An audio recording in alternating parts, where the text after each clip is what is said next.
Coucou les sensibles! Alors aujourd'hui, je voulais vous parler de libération transgénérationnelle grâce aux lectures akashiques. Alors, comment ça se passe? Je fais cette vidéo parce que j'ai beaucoup de demandes de gens qui viennent me voir pour libérer le transgénérationnel.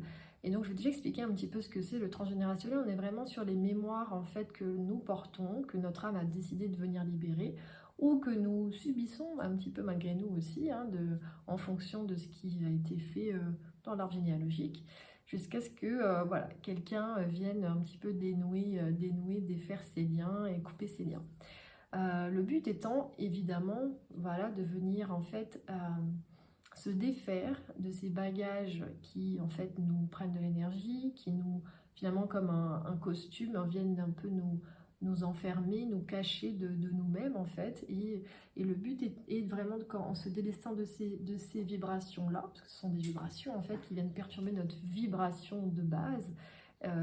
Voilà, ça nous permet de venir révéler pleinement notre propre vibration, notre propre rayonnement et être pleinement soi-même, être pleinement dans son être, de façon naturelle et saine. Alors c'est ok, on porte tous des mémoires transgénérationnelles, on est là pour ça aussi, on a le cadeau du génétique et on a en même temps aussi un petit peu le fardeau du génétique, enfin de la génétique. Et donc du coup, alors comment on libère le transgénérationnel? Alors regarde, déjà il faut savoir que pour moi c'est pas une question de méthode, c'est une question de moment, vraiment dans la notion de justesse d'intention et de justesse de moment.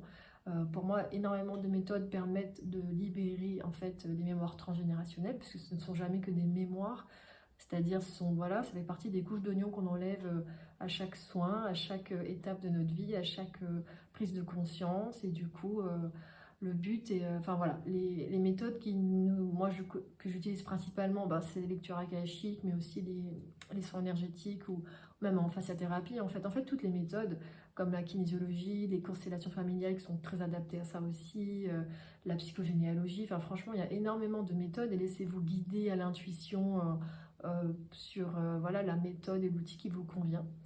Euh, alors comment ça se passe? Eh ben, en fait, on questionne les annales akashiques sur ben, voilà, une problématique potentielle qui vous embête ou simplement demander la fluidité, la légèreté dans votre vie et on va aller voir ben, est-ce qu'il y a des racines liées à vos problématiques qui sont d'ordre transgénérationnel. Parce que moi je demande si c'est karmique, si c'est contemporain donc dans votre vie d'aujourd'hui, si c'est karmique dans votre vie d'avant ou si c'est transgénérationnel donc lié à vos ancêtres. Et donc quand ça répond oui au transgénérationnel, et ben je demande les mémoires en rapport, les informations, et du coup ben, on peut voilà, remonter comme ça, euh, on va dire les rangs familiales, les branches de l'arbre. Et le but étant simplement d'aller vérifier ce qui a été vécu là, ce qui est en résonance du coup avec ce que vous vivez là. C'est comme pour moi des vases communicants énergétiques en fait. Une émotion que vous vivez à cause d'un problème aujourd'hui va être amplifiée si un ou une de vos ancêtres a vécu aussi un événement qui a permis, enfin qui a fait émerger le même type d'émotion. Et ça peut entrer en cohérence, en résonance avec votre vibration du moment. Et ça peut en fait l'amplifier. Ce qui peut expliquer que parfois on a des réactions démesurées à des situations d'aujourd'hui. Avec la même situation avec une autre personne, ça ne le fait pas. Mais là, une situation comment dire, problématique avec une émotion particulière, ça vient rentrer chez vous vraiment de façon très désagréable et puissante et ça vous déstabilise. Et quand c'est comme ça, souvent c'est qu'on a des racines du problème qui viennent d'ailleurs. Donc on peut libérer ces liens, donc des fois directement dans la lecture, ça se fait, le fait de le mettre en conscience, ça libère la mémoire. Des fois il y a besoin de rituels, donc de l'ordre de la psychomagie, hein, on va faire des rituels de magie blanche, de nettoyage, ça peut être sur base d'actions symboliques, ça peut être sous base de bains purificateurs, ça peut être sous base d'écriture ou de petits bonhommes allumettes, ce genre de choses. Comme aussi ça peut être des fois beaucoup plus important avec des rituels, j'ai déjà eu le cas de rituels très cadrés, très millimétrés, avec les lunes, avec les dates, avec des bougies de couleurs spécifiques, enfin voilà, il y a avec des vêtements spécifiques, ça dépend totalement évidemment de ce qui a été fait, de ce qui est, et du coup découlera ce qui en sera nécessaire. Que dire de plus? Je pense qu'on a fait le tour, donc je peux vous donner un exemple. Cette semaine, j'ai eu une de mes patientes qui a eu un petit souci avec son chéri et elle avait une rage, une colère incroyable, mais qui était assez démesurée par rapport à ce qui était vécu réellement. Et du coup, on a été voir en fait même pas dans ses annales, on a fait un soin d'Isis pour ce soin, mais comme quoi dans le soin d'Isis, on peut aussi aller voir toutes ces mémoires-là.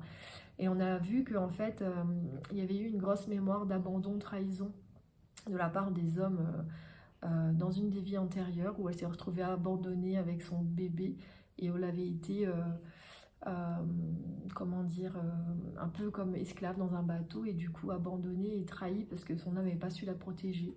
Et donc cette rage, plus le fait d'avoir tout perdu, etc., venait nourrir en fait aujourd'hui ce qu'elle a vécu, ce qu'elle vivait dans sa relation contemporaine. Donc le fait de prendre conscience en fait de ces mémoires-là, ça a libéré, c'était suffisant. Après, comme je vous ai dit, voilà, des fois on a vraiment de la magie noire aussi. Et les guides en fait viennent m'informer de ce qui est nécessaire. Des fois, il faut aller voir d'autres thérapeutes bien plus spécifiques là-dedans. Donc voilà, tout est possible en fait, toujours. Hein. Il faut savoir ça, tout est possible. Mais en même temps, on est là aussi pour ça. Ça fait partie de notre chemin de vie, de libérer l'arbre généalogique. Et on le fait, enfin en tout cas, moi je le fais vraiment avec, me concernant, je le fais toujours avec joie et vraiment dans cette notion de service. Et voilà, je veux œuvrer pour la lumière. Et donc, plus vous allez vous libérer de vos mémoires sombres, on va dire, et plus vous allez faire de la place pour votre lumière. Donc, ça n'est que bénéfique. En tout cas, j'espère que ça vous aura éclairé. N'hésitez pas si vous avez des questions à me laisser en commentaire ou voilà, à liker la vidéo. Merci, à bientôt.